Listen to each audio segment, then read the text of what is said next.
السلام عليكم ورحمة الله وبركاته. بسم الله الرحمن الرحيم.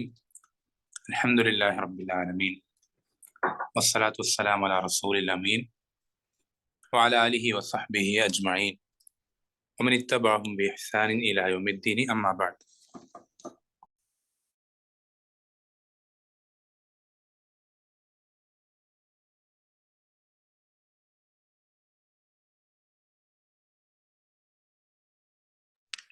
നമ്മൾ ഇന്നലെ പറഞ്ഞു തുടങ്ങിയ റമദാനെ സംബന്ധിച്ചുള്ള അടിസ്ഥാന പാഠങ്ങളിൽ നമ്മൾ ഇന്നലെ പറഞ്ഞു നിർത്തിയ ഏറ്റവും ഒന്നാമത്തെ റമദാനെ എങ്ങനെ വരവേൽക്കാം, അതുമായി ബന്ധപ്പെട്ട കാര്യങ്ങളുടെ ഒരു തുടർച്ച എന്നോണം അതിൽ തന്നെ കടന്നു വരുന്ന അതുമായി ബന്ധപ്പെട്ട മറ്റു ചില വിഷയങ്ങളാണ് ഇവിടെ രണ്ടാമത്തെ വിഷയമായി എടുത്തു കൊടുത്തിട്ടുള്ളത്. ഷഹറു റമദാൻ മിന്നത്തുൻ ഉദ്മ, റമദാൻ മാസം അത് ഏറ്റവും വലിയ അനുഗ്രഹമാണ് എന്നുള്ളതാണ് രണ്ടാമത്തെ വിഷയം. ഇവിടെ ഈ വിഷയത്തിൽ ഷെയ്ഖ് ഹഫിളഹുള്ള പറയുന്നത്, നമുക്കെല്ലാവർക്കും അറിയുന്നത് പോലെ അള്ളാഹു സുബ്ഹാനഹു വ തആല നമുക്ക് ഓരോരുത്തരുടെ മേലും അളവറ്റ കണക്കില്ലാത്ത എണ്ണിയാൽ നമുക്ക് ക്ലിപ്തപ്പെടുത്താൻ സാധിക്കാത്തത്രയും അനുഗ്രഹങ്ങൾ പ്രഭു സുബ്ഹാനഹു നാം ഓരോരുത്തരുടെ മേലും ചൊരിഞ്ഞു തന്നിട്ടുണ്ട്. അള്ളാഹു സുബ്ഹാനഹു വ തആല പല ആയത്തുകൾ ഇത് വ്യക്തമാക്കിയിട്ടുണ്ട്. ഇവിടെ ഒരു ആയത്ത് ഉദാഹരണമായി കൊടുക്കുന്നത് വൈൻ തഉദ്ദു നിഅമതല്ലാഹി ലാ തുഹ്സൂഹാ, നിങ്ങൾ അള്ളാഹുവിന്റെ അനുഗ്രഹങ്ങൾ എണ്ണി ക്ലിപ്തപ്പെടുത്താൻ ഉദ്ദേശിച്ചു കഴിഞ്ഞാൽ, ആഗ്രഹിക്കുന്നുണ്ടെങ്കിൽ നിങ്ങൾക്കത് എണ്ണി ക്ലിപ്തപ്പെടുത്താൻ സാധിക്കുകയില്ല എന്നുള്ള പഠിപ്പിച്ചു. അത്രയധികം അനുഗ്രഹങ്ങൾ അള്ളാഹു സുബ്ഹാനഹു വ തആല നാം ഓരോരുത്തർക്കും നൽകിയിട്ടുണ്ട്. അത് എന്താ പറയാ, പൊതുവെ ദീനിയായിട്ടുള്ള അല്ലെങ്കിൽ നമ്മൾക്ക് ദുനീവിയായിട്ടുള്ള ശാരീരികമായിട്ടുള്ള അങ്ങനെ ഏത് നിലയ്ക്ക് നോക്കുകയാണെങ്കിലും ഒരുപാട് അനുഗ്രഹങ്ങൾ അള്ളാഹു സുബ്ഹാനഹു വ തആല നമ്മൾക്ക് നൽകിയിട്ടുണ്ട്. അത് നമ്മൾക്ക് പലപ്പോഴും അതിൻ്റെ എണ്ണത്തിന്റെ വലിപ്പം അല്ലെങ്കിൽ അത്രയധികം അനുഗ്രഹങ്ങൾ നമ്മൾക്ക് ഉണ്ട് എന്നുള്ളത് തിരിച്ചറിയാത്തത് നമ്മൾക്ക് ആ അനുഗ്രഹങ്ങൾ നഷ്ടപ്പെടാത്തൊരവസ്ഥ ഉള്ളതുകൊണ്ടാണ്. ഇപ്പൊ കണ്ണില്ലാത്തവനെ കണ്ണിന്റെ വില അറിയുള്ളൂ എന്ന് പറയാറുണ്ട്. പല അനുഗ്രഹങ്ങളും നമ്മൾക്ക് അതെപ്പോഴും കിട്ടുന്നത് കൊണ്ട്, ഒരു പ്രയാസമില്ലാതെ എല്ലാ സമയത്തും ആ അനുഗ്രഹത്തിൽ തന്നെ നമ്മൾ കഴിയുന്നത് കൊണ്ട് പലപ്പോഴും ആ അനുഗ്രഹത്തിന്റെ വില നമ്മൾക്ക് തിരിച്ചറിയാൻ സാധിക്കാറില്ല. ഈ നമ്മുടെ ശരീരത്തിലെ ഹാർട്ട് എല്ലാ സമയത്തും ഒരു പ്രയാസവും ഇല്ലാതെ, ഒരു വേരിയേഷനും ഇല്ലാതെ കൃത്യമായി ബീറ്റ് ചെയ്തുകൊണ്ടേ ഇരിക്കുന്നത് കൊണ്ട് നമുക്ക് ആ ഹാർട്ട് ബീറ്റിന്റെ വിലയോ അല്ലെങ്കിൽ അതിന്റെ പ്രാധാന്യമോ ഒന്നും നമുക്ക് മനസ്സിലാവുന്നില്ല. പക്ഷെ ഇതെപ്പോഴാണ് മനസ്സിലാവുക? ഇതിൽ എന്തെങ്കിലും ഒരു വേരിയേഷൻ വരുമ്പോൾ, അതിന്റെ ഫ്രീക്വൻസിയിൽ എന്തെങ്കിലും ഒരു കാര്യത്തിൽ ചെറിയൊരു ഏറ്റക്കുറച്ചിൽ വരുമ്പോഴാണ് നമുക്കതിന്റെ ഇമ്പോർട്ടൻസ് മനസ്സിലാവുക.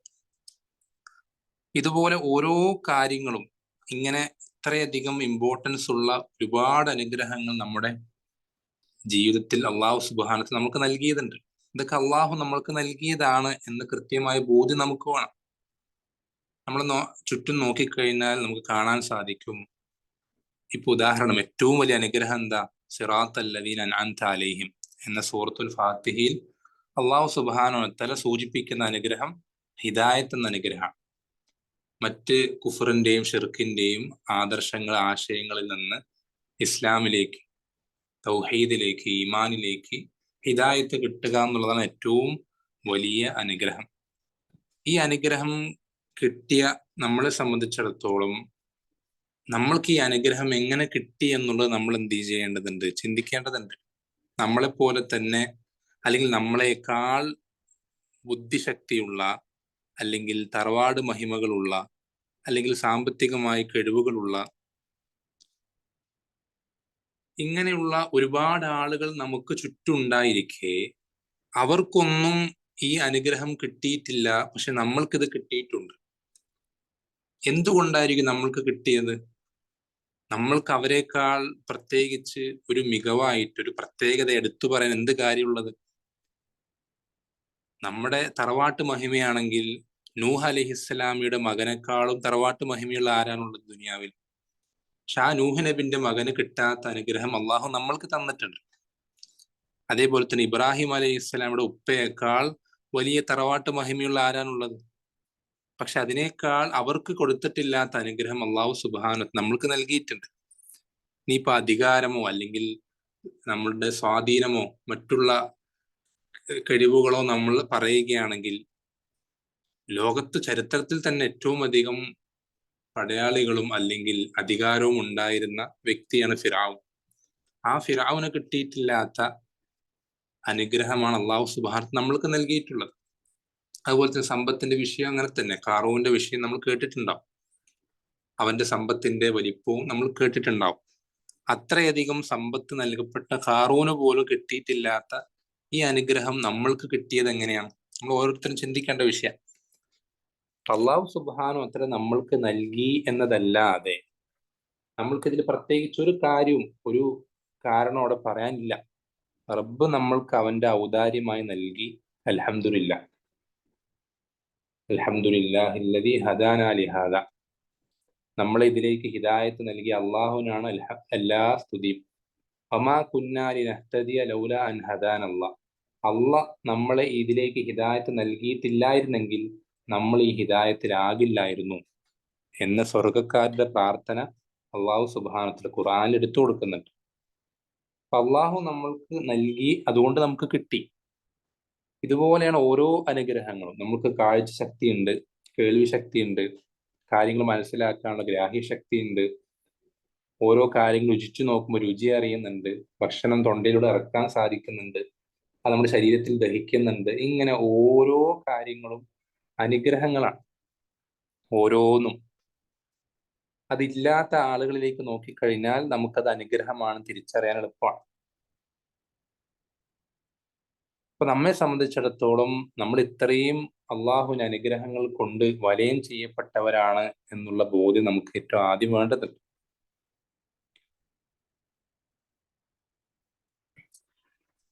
ഈ അനുഗ്രഹങ്ങൾക്ക് നമ്മൾ എന്താണ് പകരം ചെയ്യേണ്ടത്? ഇത്രയധികം അള്ളാഹു സുബ്ഹാനഹു വതആല നമ്മൾക്ക് അനുഗ്രഹം നൽകി എന്നിരിക്കെ ആ അനുഗ്രഹങ്ങൾക്ക് പകരം നമ്മൾക്ക് നിർബന്ധമാകുന്നത് ശുക്ർ ചെയ്യുക എന്നുള്ളതാണ്. അള്ളാഹുവിന് ശുക്ർ ചെയ്യുക. അനുഗ്രഹങ്ങൾ ആരാണോ നൽകിയത് അവനെ എന്ത് ചെയ്യാം? അവനിലേക്ക് ഈ അനുഗ്രഹങ്ങൾ ചേർത്തി പറയാം. അവനെ മാത്രം ഇബാദത്ത് ചെയ്യാം. അല്ലെ? അള്ളാഹു സുബ്ഹാനഹു വതആല സൂറത്തുൽ ബഖറയിൽ പറഞ്ഞു, യാ അയ്യുഹന്നാസ്. ഖുർആനിൽ ഒന്നാമത്തെ കൽപ്പനയാണ്. സൂറത്തിൽ നമ്മൾ മുസ്ഹഫ് തുറന്നു നോക്കിക്കഴിഞ്ഞാൽ നമ്മൾ ഫാത്തിഹ മുതൽ അങ്ങനെ ആരംഭിച്ച് ബഖറ തുടങ്ങി അങ്ങനെ ഓതി വരുമ്പോൾ ഏറ്റവും ആദ്യത്തെ കൽപ്പനയാണ് മുസ്ഹഫിലെ. എന്താണ് ആ കൽപ്പന? ജനങ്ങളെ, എല്ലാ മനുഷ്യന്മാരെയും ജിന്നുകളെയും വിളിച്ചിട്ട് അള്ളാഹു കൽപ്പിക്കുന്നു, ഉഅ്ബുദൂ റബ്ബക്കും. നിങ്ങളുടെ റബ്ബ് ആരാണോ അവനെ നിങ്ങൾ ഇബാദത്ത് ചെയ്യും. എങ്ങനെയുള്ള റബ്ബ്? അല്ലദീ ജഅല ലക്കുമുൽ അർള ഫിറാശ. നിങ്ങൾക്ക് ഭൂമിയെ വിരിപ്പാക്കി തന്ന. വിരിപ്പ് എന്ന് പറഞ്ഞാൽ നമ്മൾക്ക് ജീവിക്കാൻ അനുയോജ്യമായ രൂപത്തിൽ ഈ ഭൂമിയെ ആക്കി തന്നിട്ടുണ്ട് അള്ളാഹു സുബ്ഹാനഹു. അത് നമുക്കറിയണമെങ്കിൽ മറ്റുള്ള ഗ്രഹങ്ങളിലേക്ക് നോക്കിയാൽ മതി. അതുപോലെ തന്നെ വസ്സമാഅ ബിനാഅ.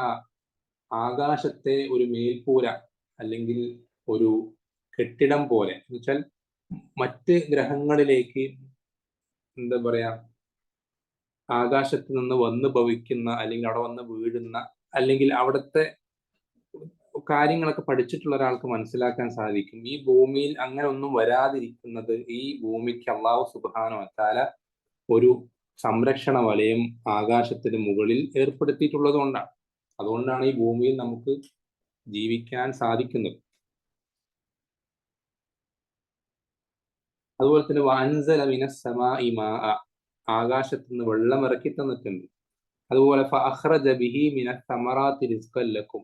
അങ്ങനെ ആ വെള്ളം കൊണ്ട് നിങ്ങൾക്ക് ഒരുപാട് ഫലവർഗ്ഗങ്ങൾ ഭക്ഷണമായിക്കൊണ്ട് അവൻ പുറത്താക്കി. എന്നുവെച്ചാൽ നിങ്ങൾക്ക് ഭൂമിയിൽ നിന്ന്, ഉള്ളിൽ നിന്ന് പുറത്തേക്ക് കൊണ്ടുവന്ന് തന്നിട്ടുണ്ട്. ഫലാ തജഅലൂ ലില്ലാഹി അൻദാദൻ വഅൻതും തഅലമൂൻ. ഇതൊക്കെ അറിഞ്ഞുകൊണ്ട് നിങ്ങൾ എന്ത് ചെയ്യരുത്?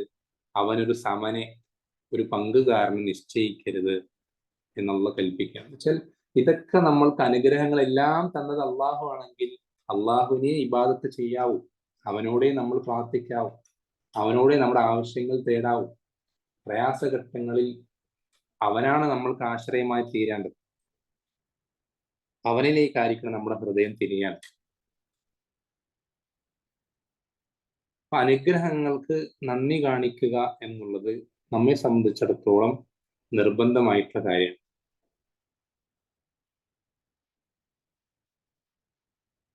അല്ലാഹു സുബ്ഹാനഹു വ തആല സൂറത്തുൽ ഇൻസാനിൽ മനുഷ്യന്മാരെ മൊത്തത്തിൽ പറഞ്ഞിട്ട് അല്ലാഹ് പറയണ എന്താ? ഇമ്മ ഷാക്കിറൻ വ ഇമ്മ കഫൂറ. ഒന്നുകിൽ അവൻ നന്ദി കാണിക്കുന്നവനാകും, അല്ലെങ്കിൽ അവൻ നന്ദി കെട്ടവനാകും. അല്ലാഹു സുബ്ഹാനഹു വ തആല മനുഷ്യന്മാരെ മൊത്തത്തിൽ രണ്ടായി തരംതിരിക്കുക. ഈ അനുഗ്രഹങ്ങൾ കിട്ടിയാൽ നമ്മൾ നന്ദി കാണിക്കുന്നവരായിട്ടില്ലെങ്കിൽ നമ്മൾ നന്ദി കെട്ട, ഇത് രണ്ടല്ലാതെ മൂന്നാമതൊരു അവസ്ഥ നമുക്കില്ല. ഒന്നുകിൽ നമ്മൾ ഈ അനുഗ്രഹങ്ങൾ ഇതിന്റെ റബ്ബ് എനിക്ക് തന്നതാണ്, റബ്ബ് തന്നത് കൊണ്ടാണ് എനിക്ക് കിട്ടിയത് എന്ന തിരിച്ചറിവോടുകൂടെ ആ അനുഗ്രഹങ്ങൾക്ക് പകരമായി അതിന് നന്ദി കാണിക്കാൻ പരിശ്രമിക്കുന്ന ഒരാളായി തീർന്നിട്ടില്ലെങ്കിൽ അവൻ നന്ദി കെട്ടവനായി തീരും. ഇതല്ലാതെ മൂന്നാമതൊരു ഓപ്ഷൻ ഇല്ല, മൂന്നാമത്തെ ഒരു അവസ്ഥ ഇല്ല. അപ്പൊ നമ്മളെ സംബന്ധിച്ചിടത്തോളം അള്ളാഹുവിന് തൃപ്തി കരസ്ഥമാക്കുവാൻ, നരകത്തിൽ നിന്ന് രക്ഷപ്പെടാൻ, സ്വർഗത്തിൽ പ്രവേശിക്കുവാൻ നമ്മൾക്ക് നിർബന്ധമായിട്ടുള്ള കാര്യമാണ് ഈ അനുഗ്രഹങ്ങൾക്ക് നന്ദി കാണിക്കുക എന്നത്. ഇങ്ങനെയുള്ള ഈ അനുഗ്രഹങ്ങളുടെ കൂട്ടത്തിൽ ഏറ്റവും പ്രധാനപ്പെട്ട അനുഗ്രഹങ്ങളിൽ ഒന്നാണ് അല്ലാഹു സുബ്ഹാനഹു വ തആല നമ്മൾക്ക് ഈ റമളാൻ മാസത്തിൽ നോമ്പ് നിർബന്ധമാക്കി എന്നുള്ളത്. ആ നോമ്പിനെ ഈ ദീനിന്റെ 5 സ്തംഭങ്ങളിൽ ഒരു സ്തംഭമായി നിശ്ചയിക്കുകയും ചെയ്തു എന്നുള്ളത് അല്ലാഹു സുബ്ഹാനഹു വ തആലയുടെ ഏറ്റവും മഹത്തായ അനുഗ്രഹങ്ങളിൽ ഒരു അനുഗ്രഹമാണ്. അതുകൊണ്ടാണ് നമുക്ക് ഈ ഇവിടെ കൊടുത്തതുപോലെ ഈ നോമ്പിനെ സംബന്ധിച്ചുള്ള ആയത്തുകൾക്ക് ശേഷം അല്ലാഹു സുബ്ഹാനഹു വ തആല പറയുന്നത് എന്താ?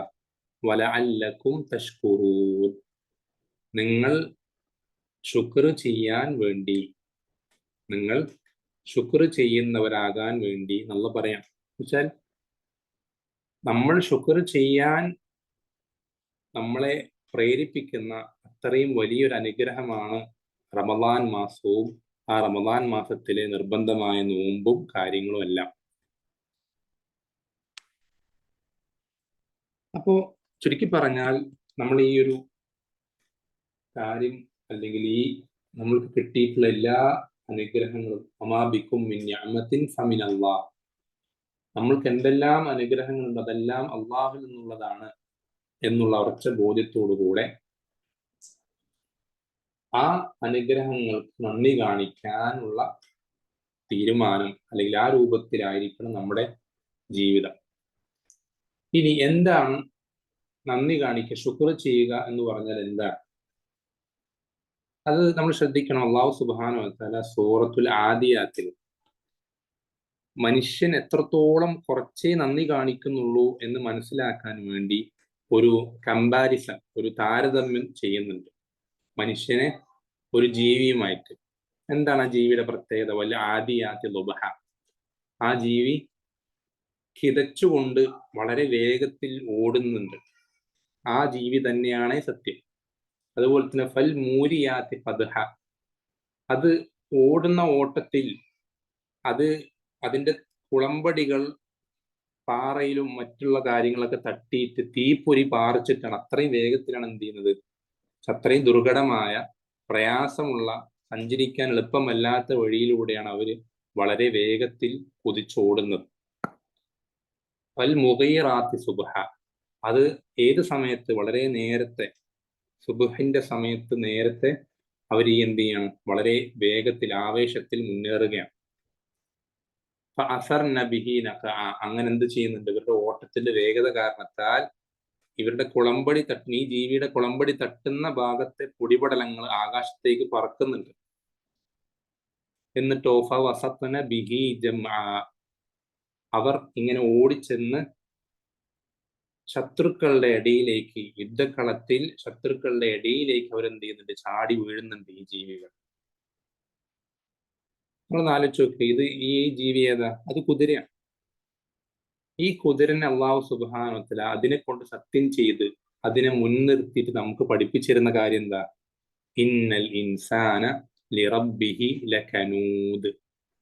തീർച്ചയായും മനുഷ്യന്മാരിൽ എല്ലാ ആളുകളും ലിറബ്ബിഹി ലകനൂദ്, അവന്റെ റബ്ബിനോട് നന്ദി കെട്ടവനാണ്.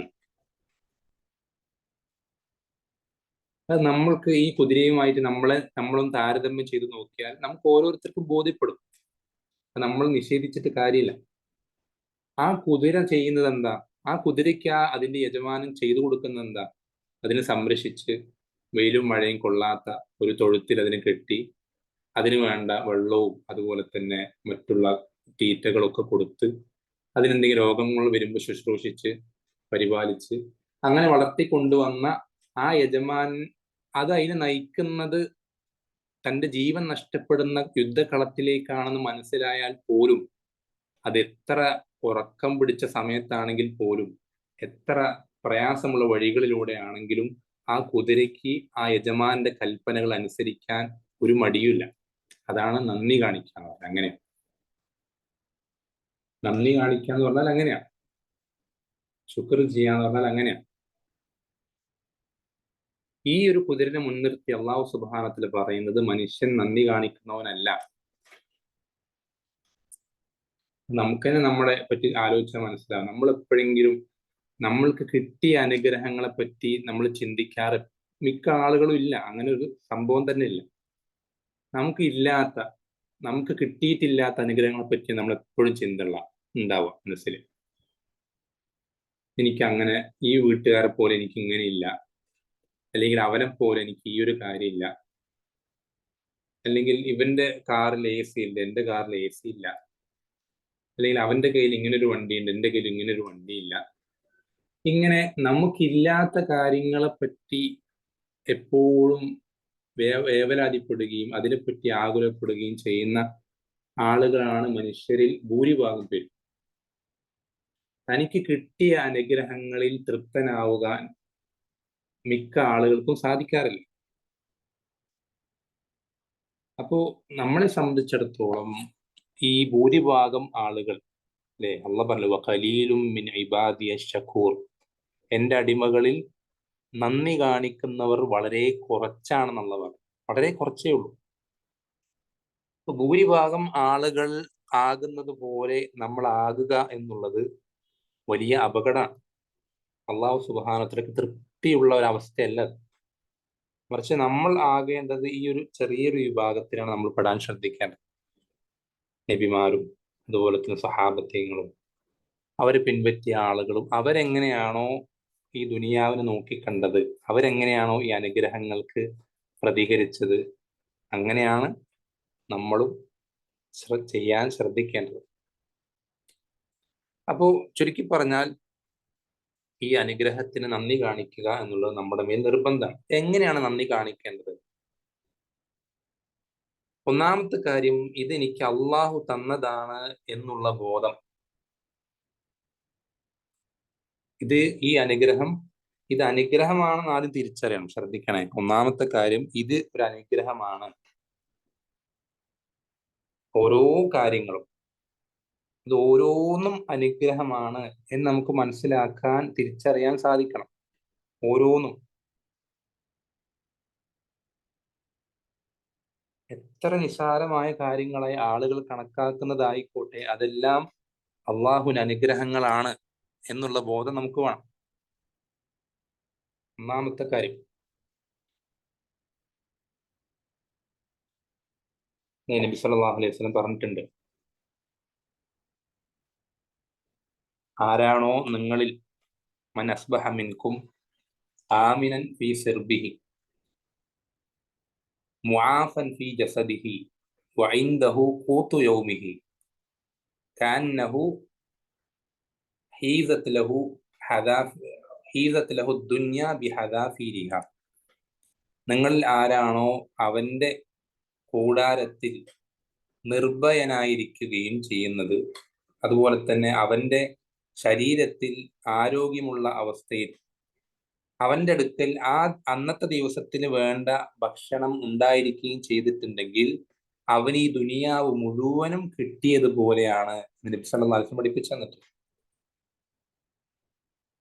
ഇത്രയും സൗകര്യങ്ങളൊന്നും ഇല്ലാത്ത ആരും ഉണ്ടാവൂല, വളരെ ചുരുക്കം ആളുകളേ ഉള്ളൂ. ഇതൊക്കെ കിട്ടിയ ആളുകളും അവൻ ഇത്രയും വലിയ അനുഗ്രഹം ദുനിയാവ് മുഴുവൻ കിട്ടിയവനെ പോലെയാണ് ഞാൻ എന്നുള്ള ചിന്ത അവന് പലപ്പോഴും കടന്നു വരാറില്ല. മറിച്ച് എനിക്ക് ഇത്രയേ ഉള്ളൂ, എനിക്ക് ചെറിയൊരു വീടേ ഉള്ളൂ, ഇത് കുറച്ചൊന്ന് അങ്ങനെ ആക്കണം, അവന്റെ പോലത്തെ വീടില്ല, അവന്റെ വീട്ടിലെ സൗകര്യങ്ങൾ പോലെ എനിക്കില്ല, അതുപോലെ തന്നെ ഭക്ഷണം ഇങ്ങനത്തെ ഭക്ഷണങ്ങളേ ഉള്ളൂ, അതില്ല, ഈ ഭക്ഷണമില്ല, അങ്ങനെയില്ല, ഇത്ര വിഭവങ്ങളില്ല, അതുപോലെ തന്നെ അങ്ങനെ ഓരോ കാര്യങ്ങളിലും അവന് കിട്ടിയ അനുഗ്രഹങ്ങളെ തിരിച്ചറിയാതെ വേവലാതിപ്പെടുന്ന ഒരവസ്ഥയാണ് പൊതുവെ എല്ലാ മനുഷ്യന്മാർക്കുള്ളത്. ഒന്നാമത്തെ കാര്യം, ഇത് അനുഗ്രഹമാണ്, എനിക്ക് ഈ അനുഗ്രഹങ്ങൾ ഇന്ന അനുഗ്രഹം, ഇതൊക്കെ എനിക്ക് കിട്ടിയ അനുഗ്രഹങ്ങളാണ് എന്ന തിരിച്ചറിവ് നമുക്ക് വേണം. ഒന്നാമത്തെ കാര്യം. രണ്ടാമത്തെ കാര്യം, ഈ അനുഗ്രഹം എനിക്ക് നൽകിയത് ആരാണ് എന്ന തിരിച്ചറിവ്. ഈ അനുഗ്രഹം എനിക്ക് തന്നത് ആരാണെന്നുള്ള തിരിച്ചറിവ്. എന്നുവെച്ചാൽ അള്ളാഹു തന്നത് കൊണ്ട് എനിക്ക് കിട്ടിയതാണ് എന്നുള്ള ഉറച്ച ബോധ്യം നമുക്ക് വേണം. മറ്റൊന്നും നമ്മളെ ഈ അനുഗ്രഹത്തിലേക്ക് നമ്മളെ ക്വാളിഫൈഡ് ആക്കുന്നില്ല. ക്വാളിഫിക്കേഷൻ കിട്ടിയിട്ട് നമുക്ക് അള്ളാഹു തരുന്നതല്ല, അവന്റെ ഔദാര്യം കൊണ്ട് മാത്രം തരുന്നതാണ്. നമ്മൾ നേരത്തെ കുറെ ഉദാഹരണങ്ങൾ പറഞ്ഞു ഹിദായത്തിന്റെ വിഷയത്തിൽ. അത് നമ്മൾക്ക് എന്തെങ്കിലും ഒരു മികവുള്ളത് കൊണ്ടോ ഒരു പ്രത്യേകത ഉള്ളത് കൊണ്ട് അള്ളാഹു ആ പ്രത്യേകത കാരണത്താൽ തന്നതൊന്നുമല്ല, അവന്റെ അനുഗ്രഹമായി തന്നു എന്ന് മാത്രം. ഫലൗലാ ഫദ്ലുല്ലാഹി അലൈക്കും വറഹ്മത്തുഹു ലകുൻതും മിനൽ ഖാസിരീൻ ഉള്ള ഖുർആനിൽ പറയുന്നുണ്ട്. അള്ളാഹുവിന്റെ ഫദലും റഹ്മത്തും, ഔദാര്യവും കാരുണ്യവും നിങ്ങളുടെ മേൽ ഉണ്ടായിരുന്നില്ലെങ്കിൽ നിങ്ങൾ നഷ്ടക്കാരിൽ പെട്ടുപോയേനെ, നരകക്കാരായേനെ അള്ളാഹു പറയുന്നുണ്ട്. അപ്പോ ആ അനുഗ്രഹം തന്നവനെ പറ്റി ഇതെനിക്ക് തന്നത് അള്ളാഹു ആണെന്നുള്ള ബോധം നമുക്ക് വേണം.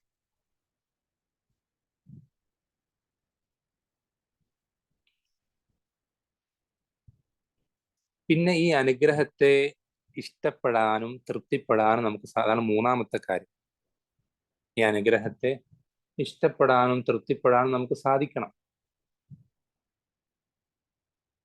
പല ആളുകളും അവർക്ക് കിട്ടിയ ജീവിത സൗകര്യങ്ങളിൽ തൃപ്തരല്ല. അവർക്ക് ഇനി എങ്ങനെ ഇത് സുഖമില്ല, ഇങ്ങനെ പോരാ, ഇത്ര ശമ്പളത്തിലുള്ള ജോലി പോരാ, അല്ലെങ്കിൽ ഇങ്ങനെയുള്ള സംവിധാനങ്ങൾ ഇങ്ങനെ എനിക്ക് തുടരാൻ താല്പര്യമില്ല എന്ന രൂപത്തിൽ ചിന്തിക്കുന്ന ആളുകളാണ്. അള്ളാഹു സുബ്ഹാനഹു വ തആല നമ്മൾക്ക് നിശ്ചയിച്ച സബബുകൾ നമ്മൾ സ്വീകരിച്ചിട്ട് നമുക്ക് കിട്ടുന്നത് എന്താണോ അതിൽ തൃപ്തിപ്പെടാൻ സാധിക്കുക എന്നുള്ളത് നന്ദി കാണിക്കുന്നതിൽപ്പെട്ടതാണ്.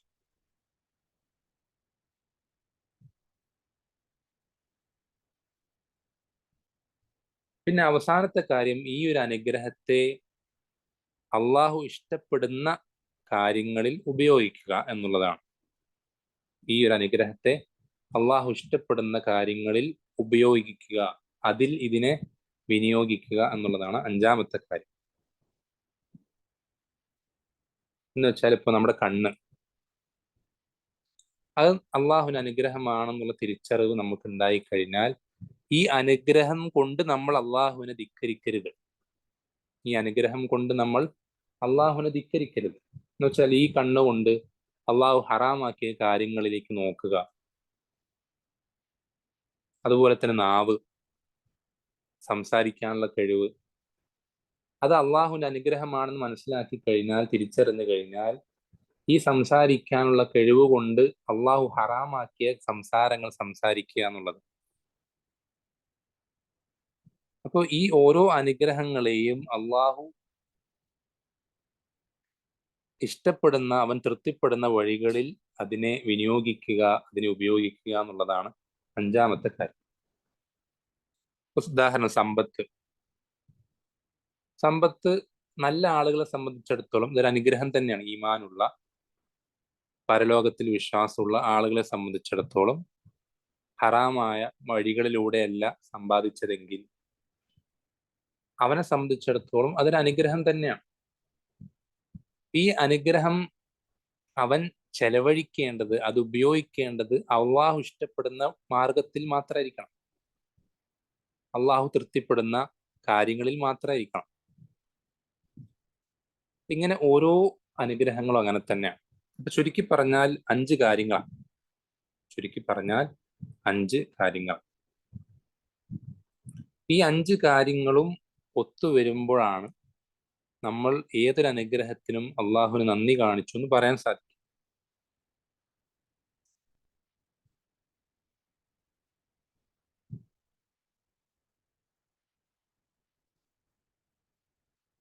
അപ്പോ ചുരുക്കി പറഞ്ഞാൽ നമ്മളെ സംബന്ധിച്ചിടത്തോളം നിർബന്ധമായിട്ടുള്ള ഈ നന്ദി കാണിക്കുക, ശുക്ർ ചെയ്യുക എന്നുള്ള ഈ കാര്യം നമ്മൾ വളരെയധികം ശ്രദ്ധിക്കേണ്ടതുണ്ട്. അപ്പൊ ഈ 5 കാര്യങ്ങളിലും ആളുകൾ പലതരത്തിലാണ്. ചിലർ ഈ 5ഉം കൃത്യമായി പാലിക്കുന്ന ആളുകളുണ്ട്, ചിലത് കൃത്യമായി പാലിക്കുകയും ചിലത് വിട്ടുപോവുകയും ചെയ്യുന്ന ആളുകളൊക്കെ ഉണ്ട്. അപ്പൊ നമ്മൾ ഓരോരുത്തരും ഈ 5 കാര്യങ്ങളും ഏറ്റവും നല്ല രൂപത്തിൽ പൂർത്തീകരിക്കാൻ ശ്രദ്ധിക്കേണ്ടതുണ്ട്.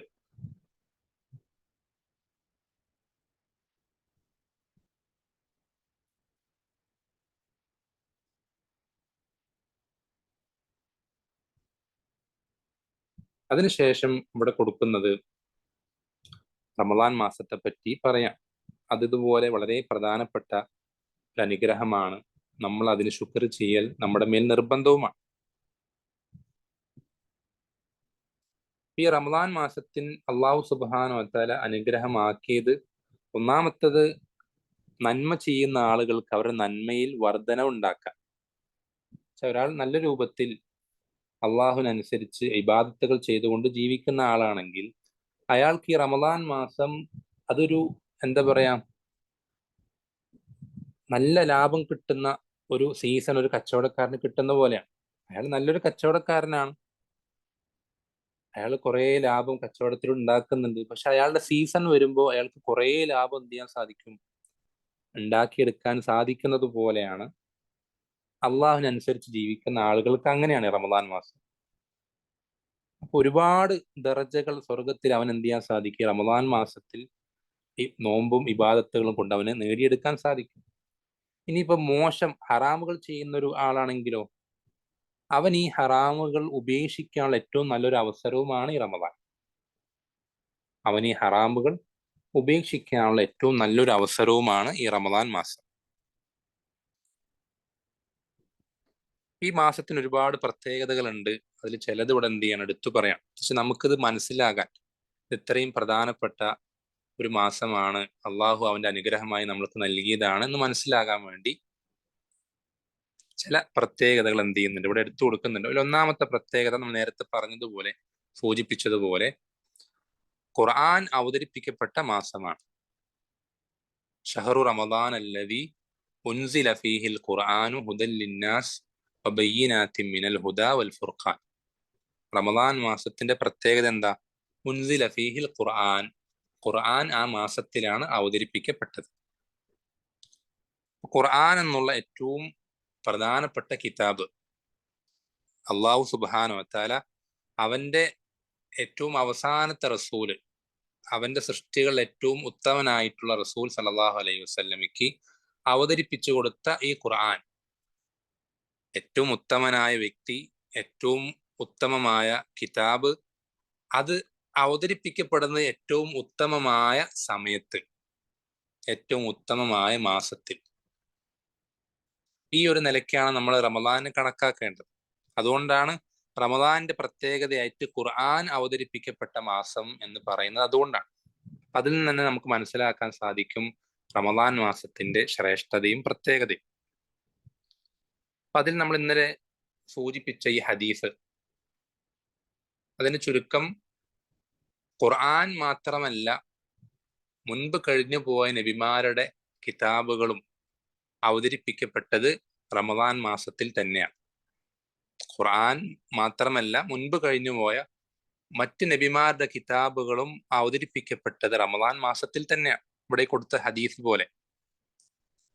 അതില് നബി സല്ലല്ലാഹു അലൈഹി വസല്ലം വിശദീകരിക്കുന്നത് ഇബ്രാഹിം അലൈഹിസ്സലാമിയുടെ സുഹഫ് അത് അവതരിപ്പിക്കപ്പെട്ടത് റമദാനിലെ ആദ്യത്തെ രാത്രിയിലാണ്. അതുപോലെ തന്നെ മൂസ അലൈഹിസ്സലാമിക്ക് നൽകപ്പെട്ട തൗറാത്ത് അത് അവതരിപ്പിക്കപ്പെട്ടത് റമദാൻ മാസത്തിലെ 6 ദിവസങ്ങൾ കഴിഞ്ഞിട്ടാണ്. അതുപോലെ തന്നെ ഈസ അലൈഹിസ്സലാമിക്ക് നൽകപ്പെട്ട ഇഞ്ചീല് അത് അവതരിപ്പിക്കപ്പെട്ടത് റമദാൻ മാസത്തിലെ 13 ദിവസങ്ങൾ കഴിഞ്ഞിട്ടാണ്. അതേപോലെ തന്നെ ഖുർആൻ നബി സല്ലല്ലാഹു അലൈഹി വസല്ലമയ്ക്ക് നമ്മുടെ റസൂലിന് നൽകപ്പെട്ട ഖുർആൻ അത് അവതരിപ്പിക്കപ്പെട്ടത് റമദാനിലെ 24 ദിവസങ്ങൾ കഴിഞ്ഞിട്ടാണ്.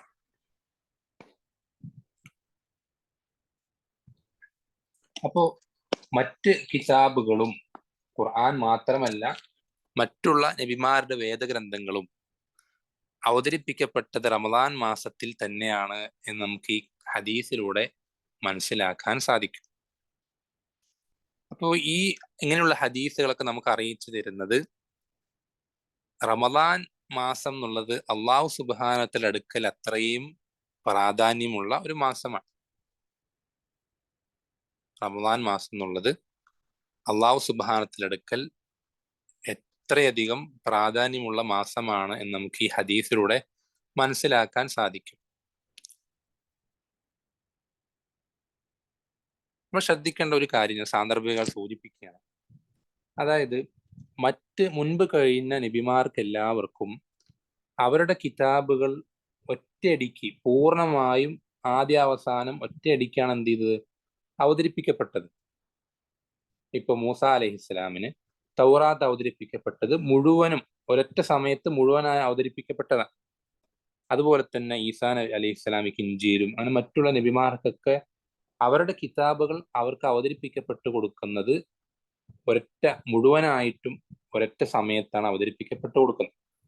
എന്നാൽ നമുക്കറിയാം അള്ളാഹുന്റെ റസൂൽ സല്ലല്ലാഹു അലൈഹി വസല്ലമയ്ക്ക് നമ്മുടെ റസൂലായ മുഹമ്മദ് സല്ലല്ലാഹു അലൈഹി വസല്ലമയ്ക്ക് ഖുർആൻ അവതരിപ്പിക്കപ്പെട്ടു കൊടുക്കുന്നത് അങ്ങനെയല്ല. 23 വർഷക്കാലത്തിനിടയ്ക്ക് പല സന്ദർഭങ്ങളിലും പല സാഹചര്യങ്ങളിലുമായിട്ടാണ് ഖുർആൻ ഘട്ടം ഘട്ടമായി ആണ് നബി സല്ലല്ലാഹു അലൈഹി വസല്ലമയ്ക്ക് അവതരിപ്പിക്കപ്പെട്ടത്. നമുക്ക് അറിയുന്ന കാര്യം.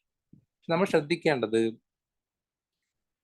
റമദാൻ മാസത്തിലാണ് ഖുർആൻ അവതരിപ്പിക്കപ്പെട്ടത് എന്ന് പറയുമ്പോൾ എങ്ങനെയാണ് ഇതുമായിട്ട് ശരിയാവുക? കാരണം മറ്റുള്ള മാസങ്ങളിലും മറ്റുള്ള സന്ദർഭങ്ങളിലും ഒക്കെ ഖുർആൻ അവതരിപ്പിക്കുക 23 വർഷത്തിനിടയിൽ റമദാൻ മാത്രമല്ലല്ലോ, മറ്റു പല മാസങ്ങളും വരുന്നുണ്ട്. ഇതെങ്ങനെയാണ് ശരിയാവുക എന്ന് പലരും സംശയം തോന്നാറുണ്ട്. അതിനുള്ള കാരണം എന്താന്ന് വെച്ചാൽ റമദാൻ മാസത്തിലെ ലൈലത്തുൽ ഖദർ ഞാൻ എന്ത് ചെയ്തത്, റമദാൻ മാസത്തിലെ അവസാനത്തെ 10-ൽ ദിവസമാണ് ലൈലത്തുൽ ഖദർ. ആ രാത്രിയിലാണ് ഖുർആൻ അവതരിപ്പിക്കപ്പെട്ടത് എന്ന് പറയുമ്പോൾ നമ്മൾ ശ്രദ്ധിക്കേണ്ടത് അതിന്റെ അർത്ഥം ഖുർആൻ ഒറ്റയടിക്ക് മുഴുവനായും ഒന്നാം ആകാശത്തിലെ ബൈത്തുൽ ഇസ്സയിലേക്ക് മുഴുവനായിട്ടും ഈ ഒരു ദിവസത്തിൽ നബി സല്ലല്ലാഹു അലൈഹി വസല്ലമയ്ക്ക് 40 വയസ്സ് പ്രായമായ വർഷത്തിലെ റമദാൻ മാസത്തിലെ ലൈലത്തുൽ ഖദറിൽ ഖുർആൻ ഒറ്റയടിക്ക് മുഴുവനായി എന്ത് ചെയ്തു, ഈ ഒന്നാം ആകാശത്തിലെ ബൈത്തുൽ ഇസ്സയിലേക്ക് അവതരിപ്പിക്കപ്പെട്ടു. പിന്നെ അവിടെ നിന്നാണ് അള്ളാഹുവിന്റെ കൽപ്പന പ്രകാരം പല ആയത്തുകളും പല സൂറത്തുകളും പല ഘട്ടങ്ങളിലായിട്ട് എന്ത് ചെയ്തത് നബി സല്ലല്ലാഹു അലൈഹി വസല്ലമയ്ക്ക് ജിബ്രീൽ ഓതി കൊടുക്കുന്നതും പഠിപ്പിച്ചു കൊടുക്കുന്നതും അത് ഇവിടെ നിന്നാണ്, ഒന്നാം ആകാശത്തിലെ ബൈത്തുൽ ഇസ്സയിൽ നിന്നാണ്. അതൊക്കെ ഹദീസുകളിൽ വിശദമായി വന്നിട്ടുള്ള കാര്യങ്ങളാണ്. അപ്പൊ ഖുർആൻ റമദാൻ മാസത്തിൽ അവതരിപ്പിക്കപ്പെട്ടു, അതുപോലെ തന്നെ റമദാൻ മാസത്തിലെ ലൈലത്തുൽ ഖദറിൽ അവതരിപ്പിക്കപ്പെട്ടു എന്ന് പറയുന്നത് കൊണ്ട് അർത്ഥമാക്കുന്നത് ഖുർആൻ പല സന്ദർഭങ്ങളിലും പല കാലഘട്ടങ്ങളിലുമായിട്ട് അവതരിപ്പിക്കപ്പെട്ട കിതാബാണെങ്കിൽ കൂടെ അതിന്റെ തുടക്കം അള്ളാഹു നിശ്ചയിച്ചത് ഒറ്റയടിക്ക് ഒന്നാം ആകാശത്തിലെ ബൈത്തുൽ ഇസ്സയിലേക്ക് അവതരിപ്പിക്കുകയും അതിനുശേഷം പല സാഹചര്യങ്ങളിലും പല സന്ദർഭങ്ങളിലും പല ഘട്ടങ്ങളിലൊക്കെ ആയിട്ട് പല സൂറത്തുകളും ആയത്തുകളും അവതരിപ്പിക്കുക എന്നുള്ളതാണ് അള്ളാഹു സുബ്ഹാനഹു വ തആല ആ വിഷയത്തിൽ നിശ്ചയിച്ചിട്ടുള്ളത്.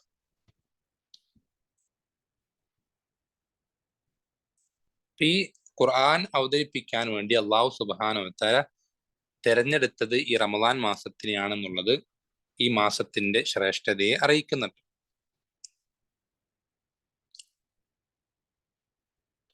അതുപോലെ തന്നെ ഈ ഖുർആനിന്റെ ശ്രേഷ്ഠത അത് നമ്മൾ ശരിക്കും ഈ ആയത്തിൽ തന്നെ അള്ളാഹു വിശദീകരിക്കുന്നു. ഹുദൽ ലിന്നാസി വബയ്യിനാത്തിൻ മിനൽ ഹുദാ വൽ ഫുർഖാൻ, ജനങ്ങൾക്ക് ഹിദായത്തായിക്കൊണ്ട് അവർക്ക് സന്മാർഗം, അത് ഏത് വിഷയത്തിലായിക്കോട്ടെ. ഇന്ന ഹാദൽ ഖുർആന യഹ്ദീ ലില്ലതീ ഹിയ അഖ്വം, എല്ലാ മേഖലകളിലും ഏറ്റവും മികച്ചതിലേക്കാണ് ഈ ഖുർആൻ എന്ത് ചെയ്യുന്നത്, സന്മാർഗം വഴി കാണിക്കുന്നത്. ഏത് വിഷയം എടുത്തോ, നമുക്ക് ഓരോ മേഖലകൾ എടുത്ത് പരിശോധിച്ചാലും മറ്റ് ഏതൊരു ആശയത്തിനും ആദർശത്തിനും നമുക്ക് കാണിച്ചു തരാൻ സാധിക്കാത്ത, വിശദീകരിച്ച് പറഞ്ഞു തരാൻ സാധിക്കാത്ത അധ്യാപനങ്ങളും പാഠങ്ങളും ഖുർആൻ മുന്നോട്ട് വയ്ക്കുന്നുണ്ട്. ഏത് വിഷയത്തിലാണ്, സാമ്പത്തികമായിട്ട് ഇടപാടുകളായി, അതല്ലെങ്കിൽ ഭാര്യ ഭർത്തൃ ജീവിതത്തില്, അതല്ലെങ്കിൽ ഏത് മേഖലകളിലും എല്ലാ വിഷയത്തിലും കൃത്യമായ മാർഗരേഖകൾ, മാർഗനിർദ്ദേശങ്ങൾ ഖുർആൻ നമുക്ക് പഠിപ്പിച്ചു തരുന്നുണ്ടെന്ന് മാത്രമല്ല, ആ ഖുർആൻ പഠിപ്പിച്ചു തന്ന അധ്യാപനങ്ങളെക്കാൾ മികച്ച ഒരു അധ്യാപനം ആ വിഷയത്തിൽ മറ്റാർക്കും കൊണ്ടുവരാൻ സാധിച്ചിട്ടുമില്ല. എല്ലാ മേഖലകളിലും അങ്ങനെ തന്നെ. അതുപോലെ തന്നെ ബയ്യിനാത്ത്, ഇത് തെളിവുകളാണ്. ഖുർആൻ സന്മാർഗം സ്വീകരിച്ചിട്ടുള്ള ആളുകൾക്ക് അത് ഹിദായത്തും, ബാക്കിയുള്ള അതിലേക്ക് വരാൻ കൂട്ടാക്കാതെ അല്ലെങ്കിൽ പുറംതിരിഞ്ഞു നിൽക്കുന്ന, അല്ലെങ്കിൽ അത് മനസ്സിലാക്കാതെ മാറി നിൽക്കുന്ന ആളുകൾക്കുള്ള വ്യക്തമായ തെളിവുകളാണ്. എന്നുവെച്ചാൽ ഇത് അള്ളാഹുവിൽ നിന്നുള്ളതാണ്. അള്ളാഹു സുബ്ഹാനഹു വ തആല അവതരിപ്പിച്ചതാണ്. ഇതിന് മുഹമ്മദ് എന്ന വ്യക്തി അദ്ദേഹത്തിന് എന്തെങ്കിലും പെട്ടെന്ന് എന്തെങ്കിലും ഉണ്ടായി തോന്നിയ കാര്യങ്ങൾ വിളിച്ചു പറയുന്നതല്ല. അല്ലെങ്കിൽ അദ്ദേഹം ഒരു കവിത പഠിച്ച് അല്ലെങ്കിൽ കവിയാകാൻ അദ്ദേഹത്തിന്റെ ഒരു കവിത അദ്ദേഹം ഉണ്ടാക്കാൻ ശ്രമിച്ചതല്ല. അല്ലെങ്കിൽ അദ്ദേഹം സാഹിറോ അല്ലെങ്കിൽ മറ്റെന്തെങ്കിലും ഒരു കാര്യമല്ല. മറിച്ച് അള്ളാഹു സുബ്ഹാനഹു വ തആല അവന്റെ ദൃഷ്ടാന്തമായി, വ്യക്തമായ തെളിവായി അവതരിപ്പിച്ചതാണ്. ഇത് ഖുർആൻ അറിയിക്കുന്നുണ്ട്, മുഹമ്മദ് അള്ളാഹുവിന്റെ റസൂലാണെന്ന് അറിയിക്കുന്നുണ്ട് സല്ലല്ലാഹു അലൈഹി വസല്ലം. അതുപോലെ തന്നെ ദീനുൽ ഇസ്ലാം ഇത് ശരിയായ ദീനാണെന്ന് ഈ ഖുർആനാണ് അറിയിക്കുന്നത്. അങ്ങനെയുള്ള ഈ ഖുർആൻ ആ ഖുർആൻ അള്ളാഹു ഈ മാസത്തിൽ അവതരിപ്പിക്കുക എന്നുള്ളത് അത്രയും ഈ മാസത്തിന്റെ പ്രാധാന്യത്തെ അറിയിക്കുന്നുണ്ട്. പിന്നെ അടുത്ത കാര്യം ഇവിടെ പറയുന്നത്, ഈ മാസത്തിന്റെ പ്രത്യേകത, ഈ മാസത്തിൽ ഒരു രാത്രിയുണ്ട്, ലൈലത്തുൽ ഖദർ എന്ന പേരുള്ള രാത്രി. അതിനെപ്പറ്റി അള്ളാഹ് പറഞ്ഞ എന്താ, വമാ അദ്റാക മാ ലൈലത്തുൽ ഖദർ ലൈലത്തുൽ ഖദ്രി ഖൈറും മിൻ അൽഫി ഷഹർ. ലൈലത്തുൽ ഖദർ എന്നുള്ള ആ രാത്രി 1000 മാസത്തേക്കാൾ ശ്രേഷ്ഠമാണ്. എന്ന് വെച്ചാൽ ആ ഒരു രാത്രിയിൽ നമ്മൾ ചെയ്യുന്ന അമല്, ആ അമല് അതിനെത്ര പ്രതിഫലം ആ പ്രവർത്തനത്തിന് അമലിനുണ്ടോ, ആ പ്രവർത്തനം ആ പ്രതിഫലം നമ്മൾ 83 വർഷം, ഏകദേശം 1000 മാസം ചെയ്താൽ അത്രയും പ്രതിഫലം ഈ ഒരു രാത്രി നമ്മൾ ചെയ്താൽ നമുക്ക് ലഭിക്കും. അതാണ് 1000 മാസത്തേക്കാൾ ശ്രേഷ്ഠമാണെന്നുകൊണ്ട് ഉദ്ദേശിക്കുന്നതാണ്. ആ ഒരു രാത്രിയിൽ നമ്മൾ ചെയ്യുന്ന ഇബാദത്തുകൾ, അതിന്റെ പ്രതിഫലം നമ്മൾ 1000 മാസം ആ ഇബാദത്ത് ചെയ്താൽ കിട്ടുന്നതിനേക്കാൾ കൂടുതലായിരിക്കും. അതേപോലെ തന്നെ നബി സല്ലല്ലാഹു അലൈഹി വസല്ലം പഠിപ്പിക്കുന്ന മറ്റൊരു ഹദീസ്, ഈ റമദാൻ മാസത്തിന്റെ പ്രത്യേകത മനസ്സിലാക്കാൻ എന്താണെന്ന് നേരത്തെ സൂചിപ്പിച്ചു. മൻ സാമ റമദാന ഈമാനൻ വഹ്തിസാബ ഗുഫിറ ലഹു മാ തഖദ്ദമ മിൻ ദംബിഹി. ആരാണോ റമദാൻ മാസത്തിൽ ഈമാനോടുകൂടിയും പ്രതിഫലം ആഗ്രഹിച്ചുകൊണ്ടും നോമ്പനുഷ്ഠിക്കുന്നത്, അവന്റെ മുൻപ് കഴിഞ്ഞ തിന്മകളൊക്കെ അവന് പൊറുപ്പിക്കപ്പെടും എന്ന് നബി സല്ലല്ലാഹു അലൈഹി വസല്ലം പഠിപ്പിച്ചു തന്നിട്ടുണ്ട്. അപ്പോ റമദാൻ മാസത്തിലെ നോമ്പനുഷ്ഠിക്കൽ എന്നുള്ളത് നമ്മുടെ കഴിഞ്ഞു പോയ തെറ്റുകളൊക്കെ പൊറുപ്പിക്കപ്പെടാനുള്ള കാരണമായി അള്ളാഹുവിന്റെ റസൂൽ സല്ലല്ലാഹു അലൈഹി വസല്ലം പഠിപ്പിച്ചിട്ടാണ്.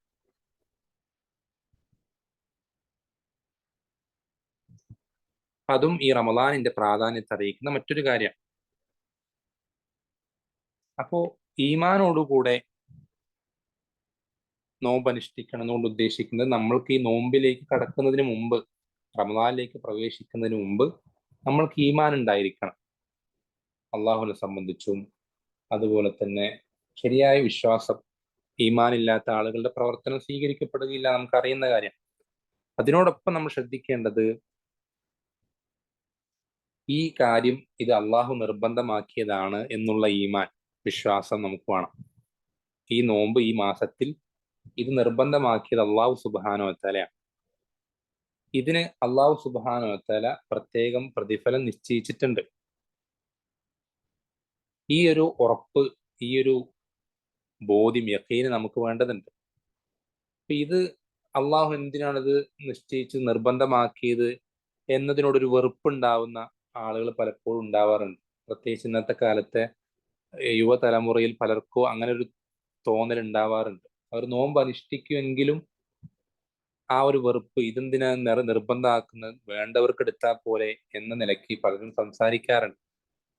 അങ്ങനെയുള്ളവർ നോമ്പ് അനുഷ്ഠിച്ചാലും ആ നോമ്പ് കൊണ്ട് അവന്റെ തെറ്റുകൾ പൊറുപ്പിക്കപ്പെടൂല.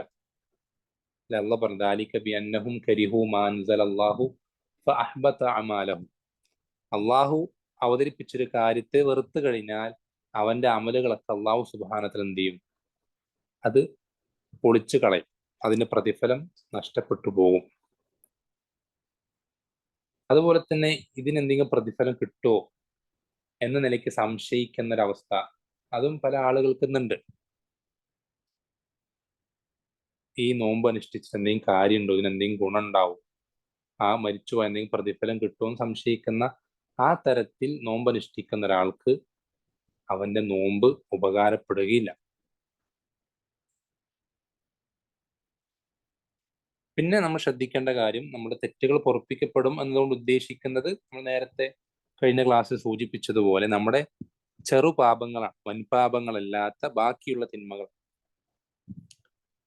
അത് ഹദീസിൽ ഇവിടെ കൊടുത്ത ഹദീസ് പോലെ ഈ ഹദീസിൽ കാണാം, മുകഫിറാത്തുൻ മാ ബൈനഹുന്ന ഇദജ്തനബൽ കബായിർ. റമദാനെ പറ്റിയിട്ടൊക്കെ പറയുമ്പോൾ നബി സല്ലല്ലാഹു അലൈഹി വസല്ലം പറയുന്നത് എന്താ? 2 റമദാൻ, ഒരു റമദാൻ മുതൽ അടുത്ത റമദാൻ വരെ, ഇതിനിടയിലുള്ള തെറ്റുകളൊക്കെ നമുക്ക് ഈ റമദാൻ കാരണം പൊറുപ്പിക്കപ്പെടും. എങ്ങനെയാണെങ്കിൽ വൻപാപങ്ങൾ ഒഴിവാക്കിയാൽ എന്ന് നബി സല്ലല്ലാഹു അലൈഹി വസല്ലം പഠിപ്പിച്ചു. അപ്പൊ നമ്മുടെ വൻപാപങ്ങൾ നമ്മൾ റമദാനിലേക്ക് കടക്കുന്നതിന് മുമ്പേ നമ്മൾ ഒഴിവാക്കിയിട്ട് വേണം റമദാനിലേക്ക് കടക്കാൻ. നേരത്തെ കഴിഞ്ഞ ക്ലാസ്സിൽ സൂചിപ്പിച്ചിരുന്നു. അപ്പോൾ ഈ വൻപാപങ്ങൾ ഒഴിവാക്കി റമദാനിലേക്ക് പ്രവേശിക്കുന്ന ഒരാൾ, അയാളെ സംബന്ധിച്ചിടത്തോളം അവന്റെ ബാക്കിയുള്ള എല്ലാ തിന്മകളും, ചിലപ്പോ എണ്ണിയാൽ തീരാത്തത്രയും, ഇല്ലേ, ഹദീസുകൾ കാണാം, കടലിന്റെ നുരകൾ പോലെ അത്രയധികം തിന്മകൾ ഉണ്ടെങ്കിൽ പോലും അതൊക്കെ എന്ത് ചെയ്യും? എല്ലാം പൊറുപ്പിക്കപ്പെടും. അപ്പൊ നമ്മൾ വൻപാപങ്ങൾ ഒഴിവാക്കുക എന്നുള്ളത് റമദാനിലേക്ക് പ്രവേശിക്കുന്നതിന് മുമ്പ് ചെയ്യേണ്ട കാര്യം. അത് റമദാനിലേക്ക് പ്രവേശിക്കുന്നതിന് മുമ്പ് നമുക്ക് ചെയ്തു തീർക്കാൻ പറ്റിയിട്ടില്ലെങ്കിൽ കൂടെ എപ്പോഴാണോ നമുക്ക് സാധിക്കുന്നത്, ഈ റമദാൻ നമ്മളിൽ നിന്ന് വിട്ടു പോകുന്നതിന് മുമ്പായിട്ടെങ്കിലും ഏറ്റവും മിനിമം നമ്മുടെ ജീവിതത്തിലുള്ള വൻപാപങ്ങളിൽ നിന്നൊക്കെ നമുക്ക് പൂർണ്ണമായും വിട്ടു നിൽക്കാൻ, അതിന്റെ നീരാളിപ്പിടുത്തത്തിൽ നിന്ന് നമുക്ക് കുതറി രക്ഷപ്പെടാൻ നമുക്ക് സാധിക്കേണ്ടതുണ്ട്. അങ്ങനെയാണെങ്കിൽ ഈ നോമ്പ് കൊണ്ട് നമ്മുടെ ബാക്കിയുള്ള എല്ലാ തിന്മകളും ഉറപ്പിക്കപ്പെടും. പിന്നെ അതിനുശേഷം നമ്മൾ നേരത്തെ പറഞ്ഞ പ്രത്യേകതകൾ, നരകത്തിന്റെ വാതിൽ അടയ്ക്കപ്പെടും, സ്വർഗത്തിന്റെ വാതിലുകൾ തുറക്കപ്പെടും, ശൈത്താന്മാർ ചങ്ങലക്കിടപ്പെടും എന്നുള്ള നമ്മൾ നേരത്തെ പറഞ്ഞ വിഷയങ്ങൾ തന്നെ ഇവിടെ ആവർത്തിക്കുന്നുണ്ട്. ഈ ഒരു മാസത്തിലാണ് അള്ളാഹു സുബ്ഹാനഹു വ തആല മുസ്ലിമീങ്ങളെ അവരുടെ ശത്രുക്കൾക്കെതിരിൽ ബദർ യുദ്ധത്തിൽ സഹായിച്ചത്. ബദർ യുദ്ധം നടക്കുന്ന റമദാൻ മാസത്തിലാണ്. അതേപോലെ തന്നെ ഫത്ഹു മക്ക, നബി സല്ലല്ലാഹു അലൈഹി വസല്ലമയുടെ നാട്, ഏതൊരു നാട്ടിൽ നിന്നാണോ അള്ളാഹുവിന്റെ റസൂൽ സല്ലല്ലാഹു അലൈഹി വസല്ലമ തന്റെ ജീവന് ഭീഷണിയുള്ളത് കൊണ്ട് ആരും അറിയാതെ നാട് വിട്ടത്, അതേ നാട് പിടിച്ചെടുത്ത ഫത്ഹ് മക്ക അത് സംഭവിക്കുന്നതും റമദാൻ മാസത്തിലാണ്.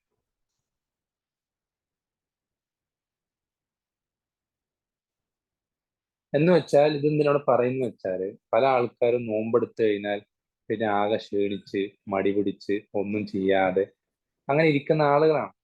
ഒന്ന് ആലോചിച്ച് നോക്കണം, ബദർ പോലത്തെ ഒരു യുദ്ധം സംഭവിക്കുന്നത് റമദാൻ മാസത്തിലാണ്. മക്ക പോലത്തെ വലിയൊരു പട്ടണം അത് പിടിച്ചെടുക്കുന്നത് റമദാൻ മാസത്തിലാണ്. എന്ന് വെച്ചാൽ ഒന്നും ചെയ്യാതെ അങ്ങനെ മടി പിടിച്ച് നോമ്പല്ലേ ക്ഷീണമാണ് അങ്ങനെയാണെന്ന് പറഞ്ഞ് ഒഴിഞ്ഞ് മാറി നിൽക്കേണ്ട ഒരു സന്ദർഭമല്ല റമദാൻ മാസം.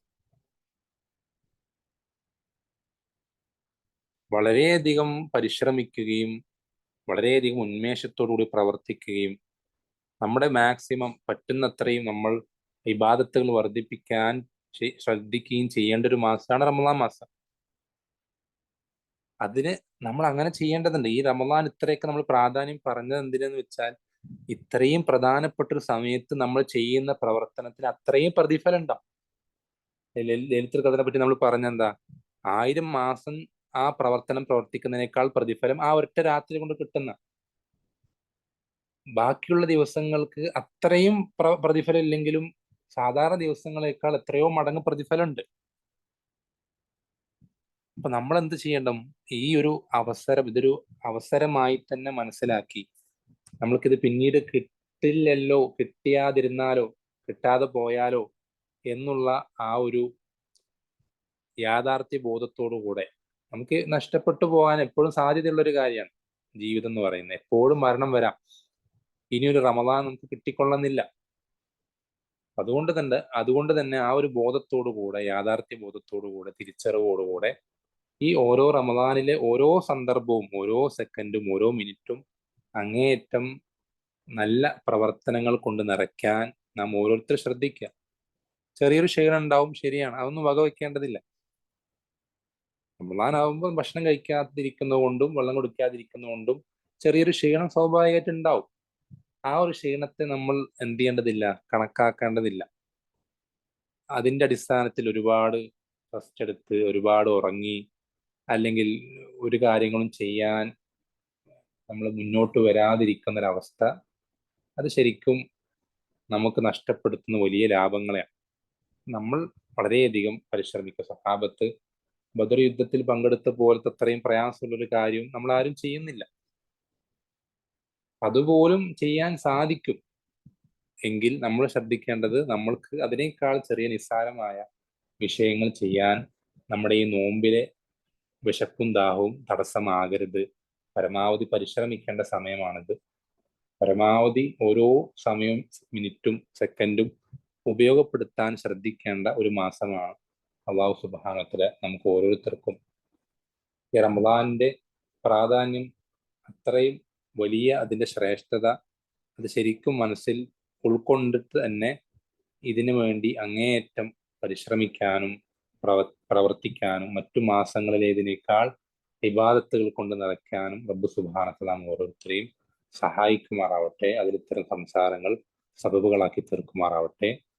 സല്ലല്ലാഹു വസല്ലം അലാ നബീന മുഹമ്മദിൻ വൽഹംദുലില്ലാഹി റബ്ബിൽ ആലമീൻ. സുബ്ഹാനകല്ലാഹു വബിഹംദിക അഷ്ഹദു അൻ ലാ ഇലാഹ ഇല്ലാ അൻത അസ്തഗ്ഫിറുക വഅതൂബു ഇലൈക്. അസ്സലാമു അലൈക്കും വറഹ്മത്തുള്ളാഹി വബറകാതുഹു.